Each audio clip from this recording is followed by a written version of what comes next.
Sistematika, surah dan ayat dalam Al-Quran. Halo semuanya, kenalin aku Emilda Zuriah, nomor NIM 064003 22074. Perkenalkan, nama saya Daymatul Sudiatul Zenda dari Prodi Manajemen Pendidikan Islam. Nah, di sini kita akan jelasin sistematika surah dan ayat dalam Al-Quran. Yuk, simak kelanjutannya. Yang pertama adalah pengertian Al-Quran. Apa sih pengertian Al-Quran itu? Al-Quran secara bahasa atau etimologi, Al-Quran merupakan bentuk masdar atau kata benda dari kata kejap qoro'ah yang bermakna membaca atau bacaan. Ada yang berpendapat bahwa Quran adalah masdar yang bermakna isim maf'ul. Karenanya, ia berarti yang dibaca atau makruh. Menurut para ahli bahasa, kata yang berwazan fu'lan memiliki arti kesempurnaan. Karena itu, Al-Quran adalah bacaan yang sempurna. Pengertian Al-Quran menurut istilah atau terminologi, yaitu terdapat banyak definisi atau ta'rif. Hal demikian karena diakibatkan oleh sudut pandang dari disiplin ilmu yang berbeda dan juga panjang pendeknya definisi yang dibuat. Semakin banyak sifat-sifat Al-Quran yang diungkapkan dalam rumusan definisi, maka semakin panjang pada rumusan definisi Al-Quran tersebut. Sebaliknya, jika hanya sedikit sifat-sifat Al-Quran yang dikemukakan, maka otomatis akan menjadi pendek definisi Al-Quran itu.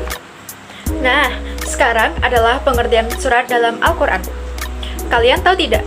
Dalam Al-Quran ada berapa surat? Ya, betul sekali. Dalam Al-Quran terdapat 114 surat. Lalu, apa sih pengertian surat?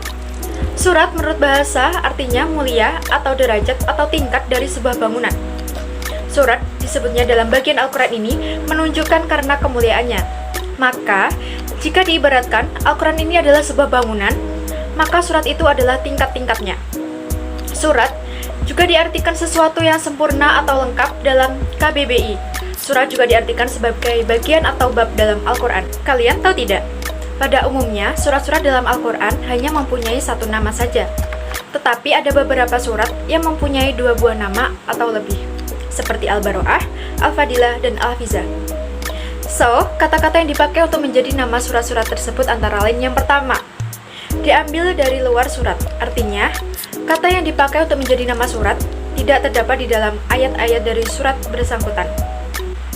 Yang kedua, nama surat diambil dari tema yang sedang dibicarakan dalam surat tersebut. Misalnya nih, surat An-Nisa dinamakan surat An-Nisa karena membahas tentang wanita. Kalian tahu kan artinya An-Nisa apa? Yaitu wanita. Dan yang terakhir atau ketiga adalah diambil dari salah satu kata yang terdapat pada ayat di dalam Al-Quran atau di dalam surat yang bersangkutan. Baik itu terletak di permulaan, di tengah, atau di bagian akhir surat tersebut. Di sini saya akan menjelaskan tentang susunan surat dan ayat Al-Quran. Yang pertama adalah pengertian ayat.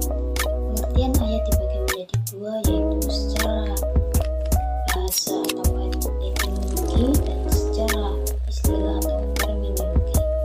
Secara bahasa, ayat adalah yang bermakna mukjizat, tanda atau alamat, pelajaran atau peringatan, suatu hal yang menunjukkan kelompok atau kumpulan dan bukti. Dan secara istilah atau terminologi, ayat adalah sebagai sejumlah kalam Allah yang terdapat dalam suatu Al-Quran. Kedua, yaitu pengertian surat. Secara bahasa adalah manzilah atau kedudukan. Secara istilah adalah sejumlah ayat Al-Quran yang mempunyai permulaan dan kesudahan. Adalah susunan surat dalam Al-Quran. Pada masa Nabi Muhammad SAW, Al-Quran secara keseluruhan sudah ditulis oleh para sahabat, tetapi belum tersusun rapi seperti yang sekarang ini. Bahkan surat-suratnya pun belum diurutkan secara detail. Adapun faktor yang melatar belakangi kenapa Nabi tidak mengumpulkan Al-Quran dalam satu mushaf, salah satunya adalah karena Al-Quran pada masa itu masih dalam pembentukan atau proses. Dan yang terakhir adalah yang kelima, yaitu hikmah pembagian surah dalam Al-Quran. Di sini saya menurut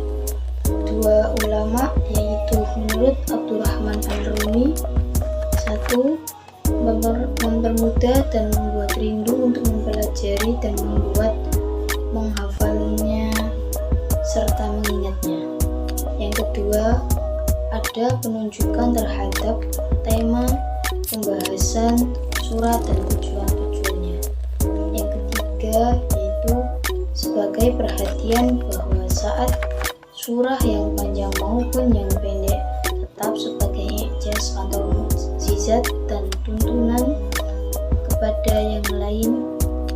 Dan yang kedua, menurut pendapat Al-Zarqani, pertama yaitu memberikan kemudahan kepada manusia serta dapat merangsang mereka untuk mengkaji dan mempelajari Al-Quran bahkan menghafalnya. Yang kedua yaitu menurut Al-Zarqani, yang pertama memberikan kemudahan kepada manusia serta dapat merangsang mereka untuk mengkaji dan mempelajari Al-Quran bahkan menghafalnya. Yang kedua yaitu mengisyaratkan tema pembicaraan secara jelas. Dan yang ketiga adalah supaya penghafal Al-Quran dapat menghafal surah secara